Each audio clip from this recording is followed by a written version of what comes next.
This is a good list that I've put together, inspired by a couple of others and my own contribution, and I'd like to share this list with you.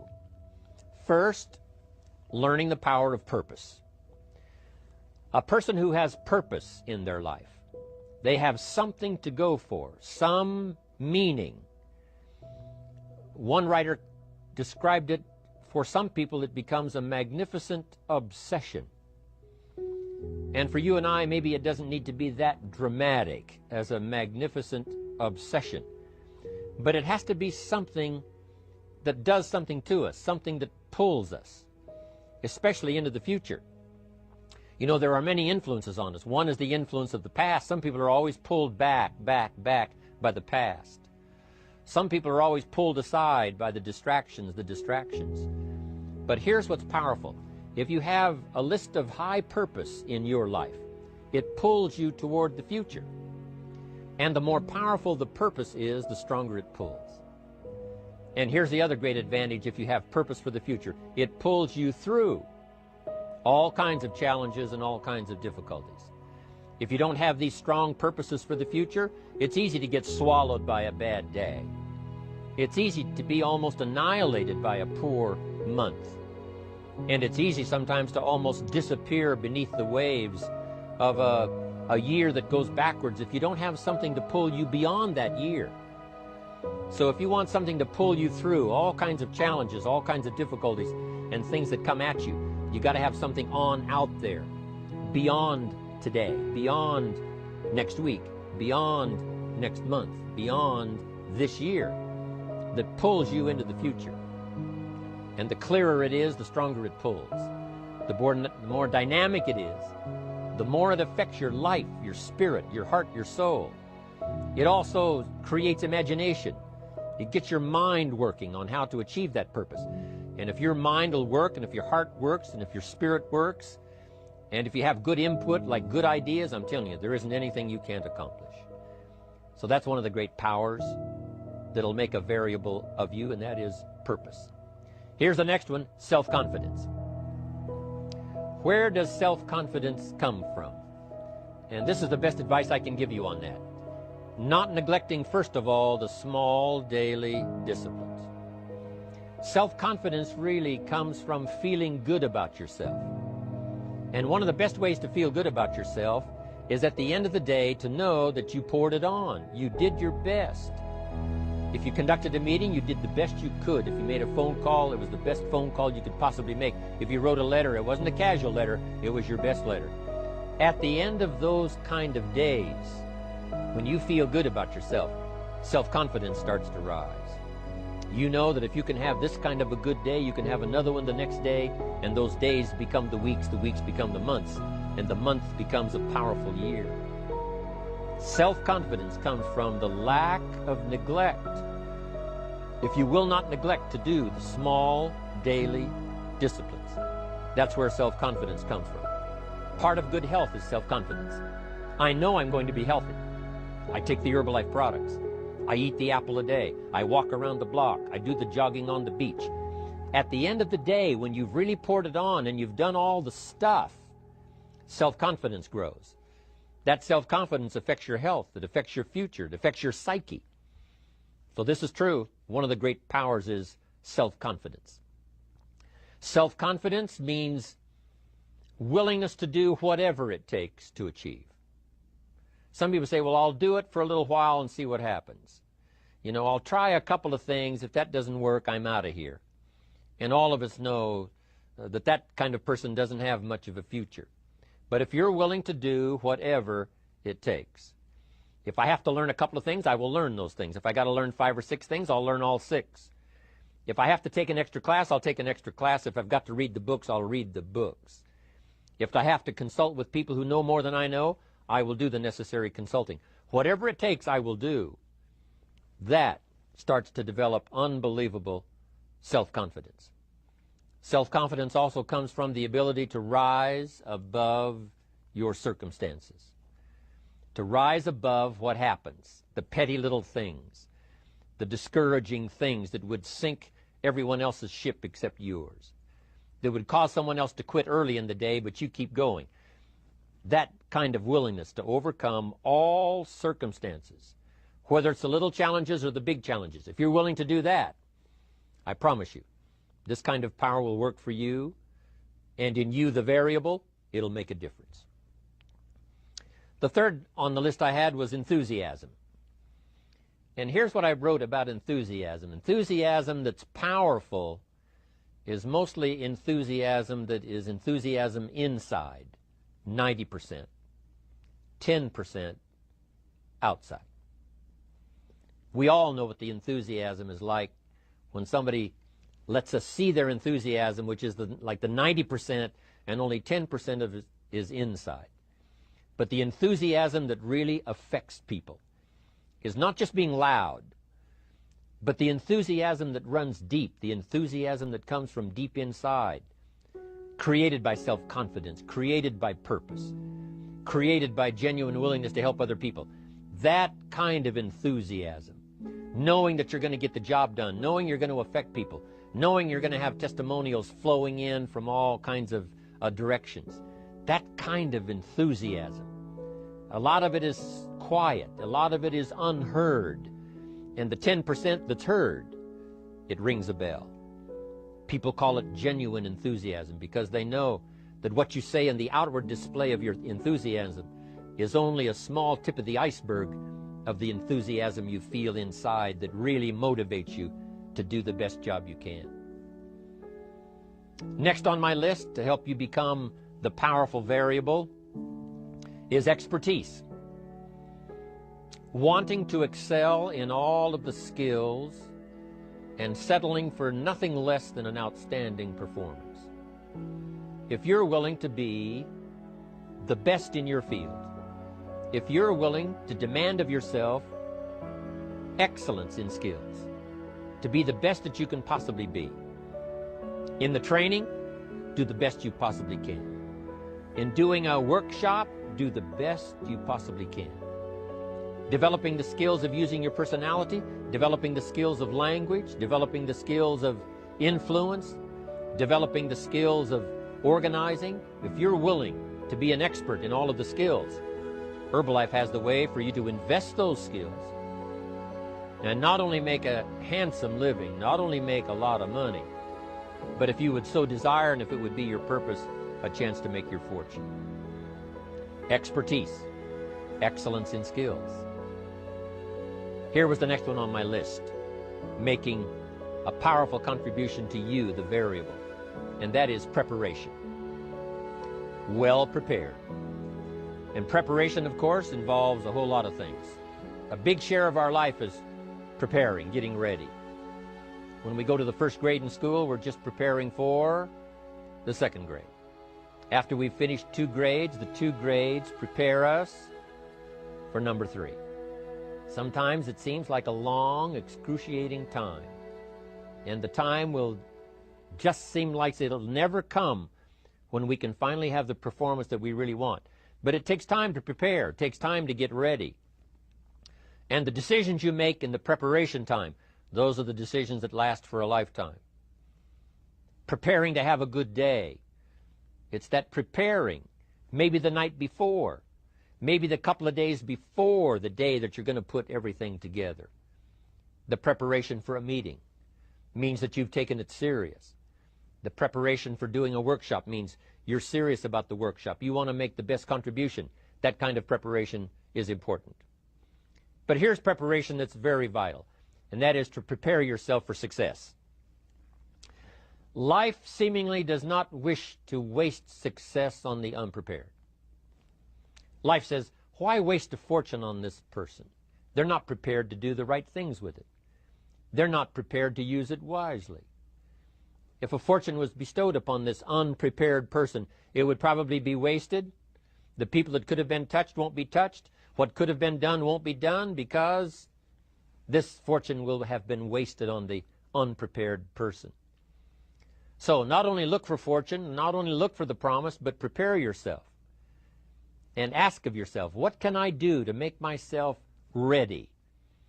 Because remember, life was designed not to give us what we want, not to give us what we need, but life was designed to give us what we deserve. Every value in life must be paid for, and those that pay are the ones that get it. It says those that give receive. Someone says, I wish to receive, I wish to receive. You don't have to concentrate on receiving. Just become a good giver. It says those that search will find. Someone says, well, I need to find some good ideas to help change my life for the future. Then to find good ideas, that doesn't come because you need them. It comes because you search for them. If you want good ideas, you got to go after them. You got to go to the class, you got to go to the workshop, you got to go to the training, go to the book, right? You got to go to the journal, right? Go where good ideas are being taught. Go searching, go looking, because good ideas are not going to be wasted on those that are not seeking, searching, well prepared. So, prepare yourself to be ready for fortune when it comes, to be ready for challenge when it comes, to be ready for opportunity when it comes. Opportunity comes along and passes by the person that is not well prepared. I want to prepare myself this year for next year. Yes, I wish to be effective this year, but I'm also thinking of ways, how could I be better? How could my ideas be more powerful? How could they be sharper, more clear? How could I reach some people next year that I perhaps can't reach this year? I haven't reached deep enough into my own soul to affect some people. Some people just pass by and say, hey, what a good speech. But how could I make it stronger than that, deeper than that, more powerful than that? I cannot be as powerful as I could be next year. You know, you can't go to the 10th grade in the 5th grade. You just got to go through the grades. But the more you are prepared, when the 10th grade finally comes, now you can cash in and get 2 times, 3 times, 5 times more value from it by being prepared. I want to do my best this year for Herbalife, but I also want to get ready for next year, 1999. And then when the year 2000 comes at the turn of the century, I want to be well equipped by language, by instinct, by temperament, by personality, by influence, to really be valuable the year 2000, 2001, 2, 3, 4, 5. That's my goal. I'm sure it's your goal. Now here's the next one. There's great power in self-reliance. Self-reliance means you simply look mostly to yourself. It would be nice if someone just gave you this, gave you this, gave you this. It would be nice if everyone did their job exactly as they're supposed to do it. But here's what you've got to do. Primarily rely on yourself. Primarily say, I'm the person responsible. And I will learn the necessary skills so that I can help people learn their skills. If I need lots of people to do certain things to build my organization, that is what I must have. But I've got to be the final backstop. I've got to be the final one that people can rely on. So that if this is missed and this is missed, I can catch up. I can fill the gap. I can do the job. We have to do it when we conduct meetings. We have to do it when we conduct training. We have to do it when we're in a class of just a few. What someone might have missed, we're there to fill in. Self-reliance. Primarily, we're learning to count on yourself. So that you can do this. Never complain and never explain. Here's the next key power, and that's image. There's many parts to image. The image that others see you as. The image you have with other people. And it's very important how other people see you. If they don't see you as a leader, chances are they won't pay attention. If they don't see you as being in control, chances are they won't have the trust. If they don't see you as knowing where you're going, what you want to accomplish, they probably won't follow. But if people can see you, if you have the image of someone that's in charge, in control of your life, your future, your destiny, in control of the situation, if they see that, that kind of image is powerful. It helps to win the day. It attracts other people. People want to be around people that are in control, that are powerful, but they know how to use their power, influential, but they know how to use their influence. That kind of image is important.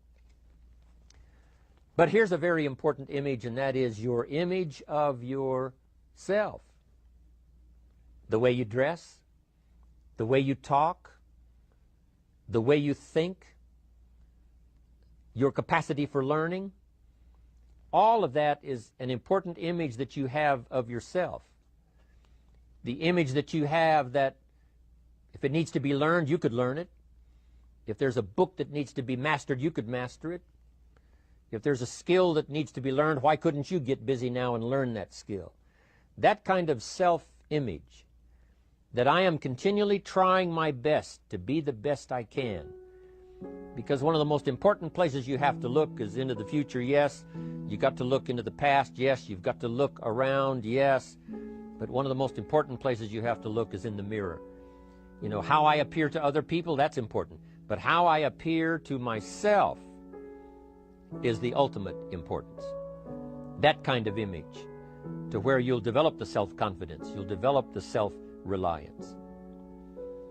Now here's another one in my rather short list. The next word is character. Becoming a person of high values, a person of principles, a person of honesty, a person that earns respect. That kind of character. It took character when Mark started to put the marketing system together. How can we have a system that will build in the integrity, that people will know that if this happens, then this will happen. And if this goes wrong, here's the way to fix it. Unless you have the principles and the character and the integrity to put together a viable plan for a wide variety of people, then the system is not going to last very long. And I've been around long enough, and I'm sure you have been around long enough to see a lot of systems that got started, but they failed. And the reason is because they were not constructed with integrity. They were not constructed with character. They were not constructed with doing the right thing. They might have been constructed to take advantage. You know, cash it out as quickly as possible and leave. Mark was involved when others took advantage of him all those years ago before Herbalife. When someone took advantage and didn't have the character, didn't have the principles, and didn't have the character to stay, the character to see it through, the character to do the right thing. So this is important, to develop the character within yourself, that people see you as honest, as fair, willing to do the right thing, willing to be helpful, but always willing to walk the center line, not to pass the line. When we come to an opportunity like Herbalife, especially multi-level network marketing, it is so dynamic, it is so powerful, and it is so possible in fortune making that sometimes people want to speed up the process by cutting the corners, by neglecting to do the right things, you know, to cheat a little here, you know, cross the line just a little bit, because then, you know, it'll grow faster and you can cash in quicker. Not necessary here. Doing Herbalife right will build your fortune longer and stronger than trying to cut the corners and not doing it right. If we'll have the integrity that Mark had when he started it, and keep perpetuating that we will do the right thing by the marketing system, the right thing by a distributor who has a customer and they take care of that customer belongs to that distributor. That kind of integrity in the marketing system, the kind of integrity we have among each other, the kind of character we have to rely on each other, because here's what we cannot do. We cannot do this by ourselves. Mark's got to count on me. I've got to count on Mark. We've got to count on the president's team. The president's team has to count on the chairman's club for advice and counsel. We have to count on the millionaire team, the tabulator team, the world team. We've got to count on the distributor. We've got to count on the distributor giving the right message to the potential customer. We've got to count on the distributor giving wise counsel to the new recruit, teaching them the right way, the Herbalife way, the principled way, the character way. Vitally important. Building and developing your own character. Now here's another one. It's called self-discipline. Self-discipline, all of us have a challenge with that. Because sometimes it's easy, and especially if you're working hard, doing the best you can, it's easy sometimes to let up and let it go. But remember, So many people, especially now that we're as big as we are around the world, are counting on what we do. At home office, they have to be careful. They have to be disciplined. It's easy for the person who ships the product from Herbalife says, oh, well, I'll wait until tomorrow to ship it. And then they go home and sleep like a baby. But the distributor who's waiting for that product doesn't sleep that night, or doesn't sleep when the product doesn't show on time. But if everybody will have the discipline to say, I will do the best job I can. I will make mistakes, of course, because we're all human, but I'll try to remedy those mistakes and do the best job I can. That kind of self-discipline that understands how important your part is in all of the functions that work. Coming to work on the set here, HBN, there's so many people that play a part. And each one of the parts that are played is necessary to put on the broadcast, make it viable, make it real, make it powerful. Any couple of them missing, and it would be a disaster. But all of it put together, and it works like a charm. Each person developing the self-discipline to do their part, do their job. Here's one more, and that is the power of extraordinary performance and demanding of yourself excellent results. This is so important. If you want to live extraordinary, you must do extraordinary. If you want an extraordinary income, you must do extraordinary things. If you want an extraordinary fortune, you must go with the demands of what it takes to have that fortune. Mark has made such a fortune, it's almost beyond comprehension what the numbers really are. But guess what he has the satisfaction of knowing? He earned it all. If he'd have been lax in the performance, Herbalife would not be here these 18 years later. Herbalife would have been a footnote in multi-level history. But because he performed year after year, the 3rd year and the 5th year, and the 7th year and the 10th year, and the 12th year and the 15th year, and now performing well in the 18th year, I'm telling you, that's what makes it such a viable fortune for Mark personally, of course, because he did the job. If we would ask of ourselves that kind of performance, and you've got to ask it of yourself. You know, I can't ask it of you. I would try to inspire you. I would try my best to share with you what it might taste like, what it's like to finally make your fortune. It happened for me. But here's what you must do. You must demand it of yourself.